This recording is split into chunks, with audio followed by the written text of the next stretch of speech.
Hey everybody, welcome to the Psych Effect podcast. I am back after a couple week hiatus. Needed a little time off, but I am back and let's jump into it real quick. Look, I normally don't want to take pleasure or laugh at anyone's misery, but there was a video that came out this week of a guy and a Zoom video of a court proceeding, and I just have to play this for you guys. And I know a lot of you listen to this on audio, so this isn't going to sound like anything, but I'm going to throw this up on YouTube anyway, and you should go and watch this. If you Google driving without a license Zoom court video, and you'll see this on YouTube. But I'm going to play this, and it is absolutely the funniest thing you're going to see in a long time. I mean, it's just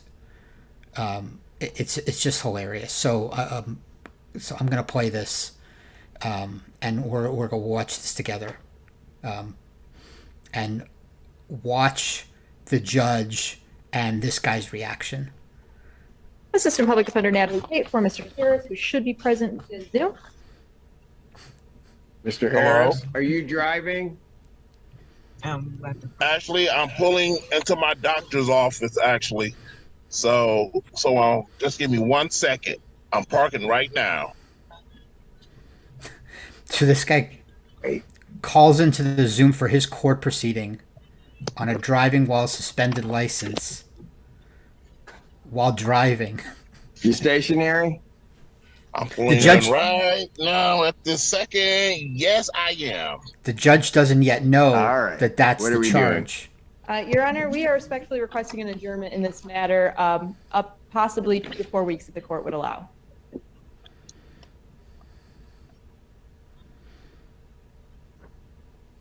Okay. So maybe I don't understand something. This is a driving while license suspended? That is correct, Your Honor. And he was just driving. And he didn't have a license.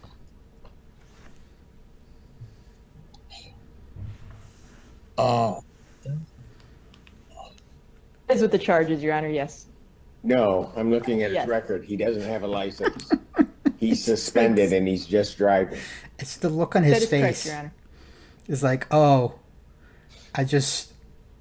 what? Oh. I mean, come on, man. Hello? Hello? Can I say something? 1 minute, Mr. Harris. Look.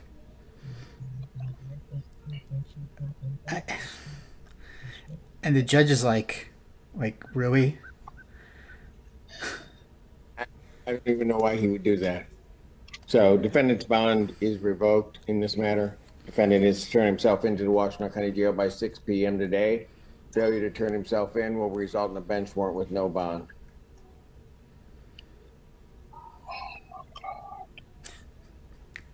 Just, come on, man. Thank you. Thank you, Your Honor. Mr. Harris, I'll be giving you a call. Okay.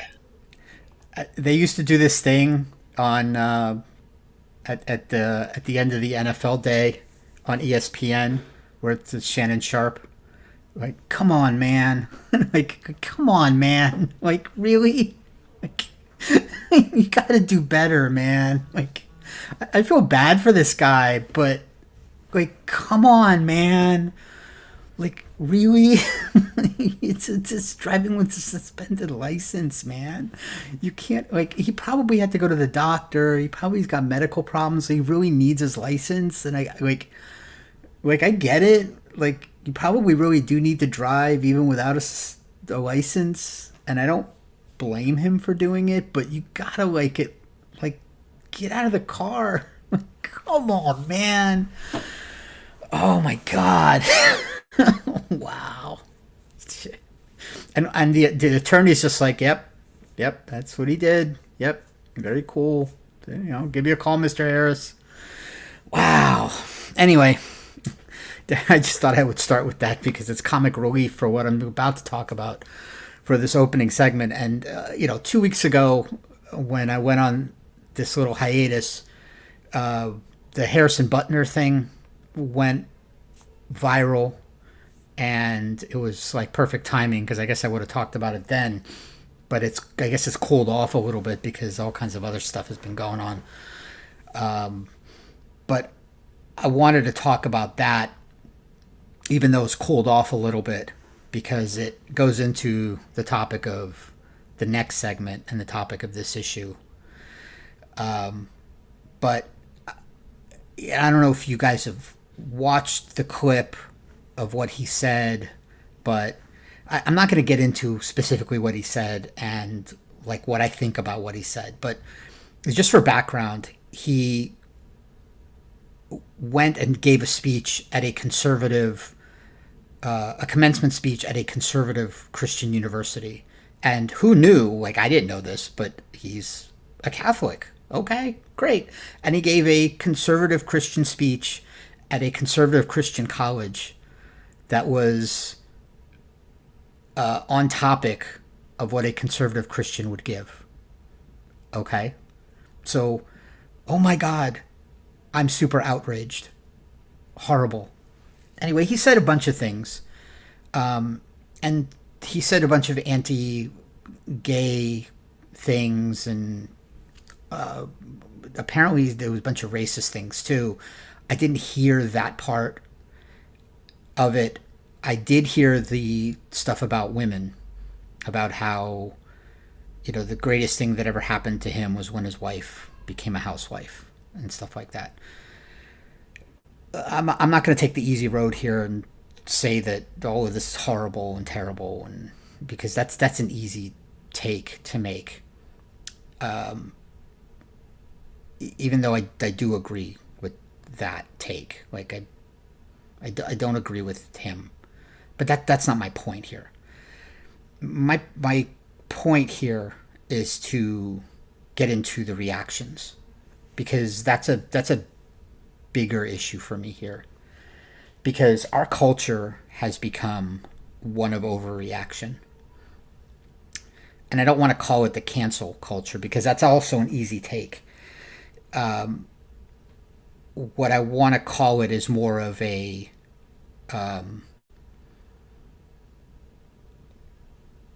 insult culture. It's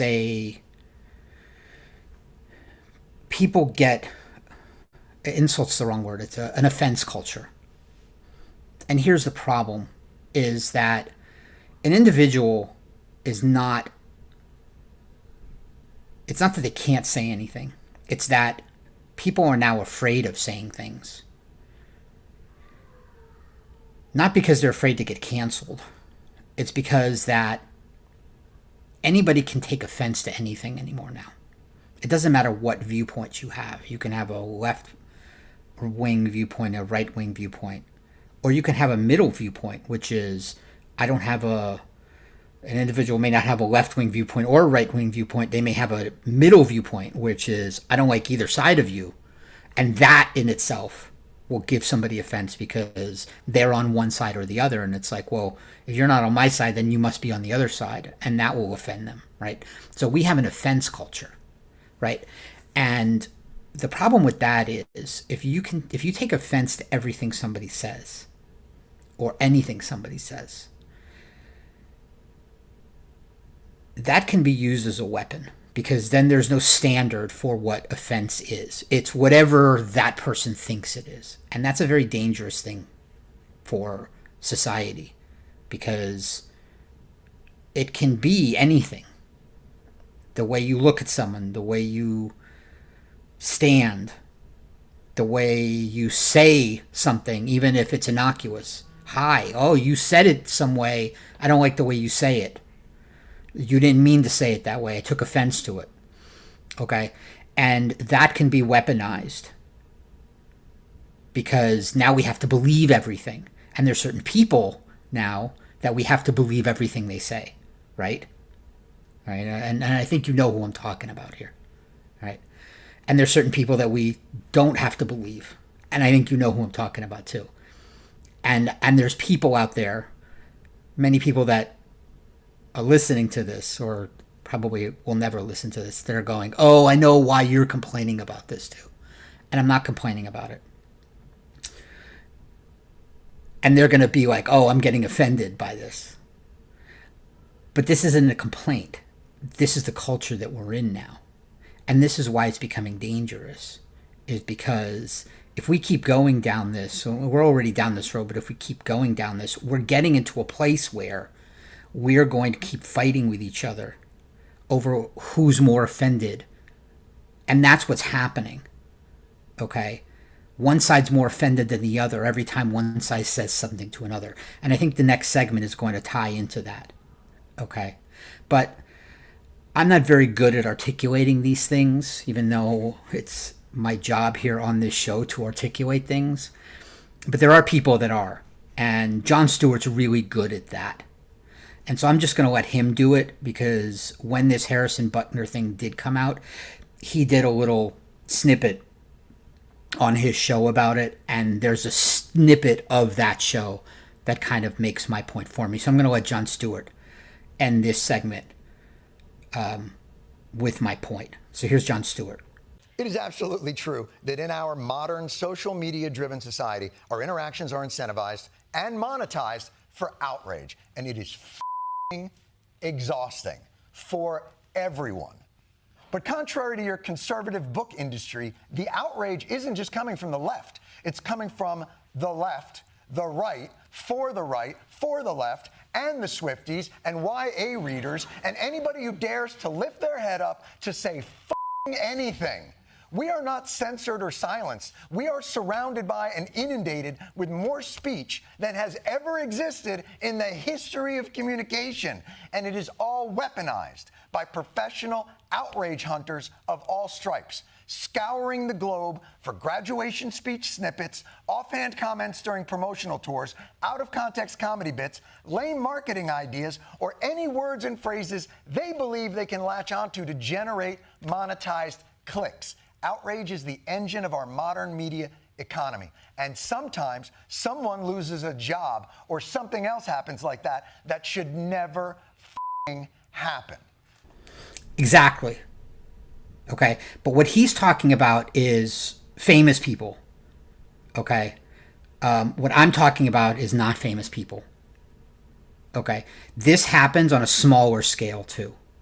All right. It happens to people every day because someone goes to HR and complains about it. He said this to me. He looked at me the wrong way. He said this about something. Or she. Okay. And that's what happens on a smaller scale too. It's not just they found something that someone said, you know, an actor said 20 years ago on Twitter, which is what he's talking about. Okay. And that's the problem with things that are happening. This Harrison Butler thing is not that he said this thing about women, which no one with a reasonable mind other than Catholics or conservative Christians may agree with. Okay? It's that the outrage machine started again. Because how can you disagree with that? How can you not disagree with that? There's some people that do agree with it. And big, fat, hairy deal that they do. Okay? Because they're people that don't agree with you on everything. And that's okay. All right? And you can't get outraged all the time when someone disagrees with you. All right? And there are people that are going to say things that you don't like. And that's okay. And you can't get offended every time somebody says something that you don't like. All right? Because there are people that are different than you. And that's also okay. And you have to learn to deal with that. Okay? Because if you can't live with people that are different than you, then you can't live in a diverse country. And guess what? There are diverse countries everywhere. There isn't a country on the planet with people that are all the same. There isn't one. It does not exist. And you can't make one. Okay? You can't just kill people. All right? So get over it. Stop being offended. Go to therapy.